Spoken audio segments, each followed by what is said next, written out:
Hi ka-foodie! Finally, na-try ko ng avocadorya sa Asa Montefollo downtown. Dati tuwing nakikita kong avocadorya sa mall, lagi kong sinasabi sa sarili ko na soon matitikman ko rin to. Pero that time, wala pa akong extra money and ngayon na may work na ako, finally kaya ko na. And ang sarap pala sa feeling.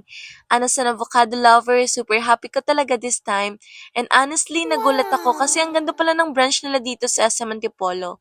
Perfect siya for date spot, ang cozy, aesthetic at ang cute ng place. May freedom wall pa kung saan pwede ka magsulat plus may mirror area for selfies. And for the food, tinry ko yung new Senorita flavors nila for only 99. Super yummy talaga nitong ice cream na to.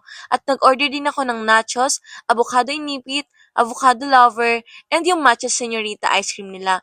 And lahat masarap, walang tapon.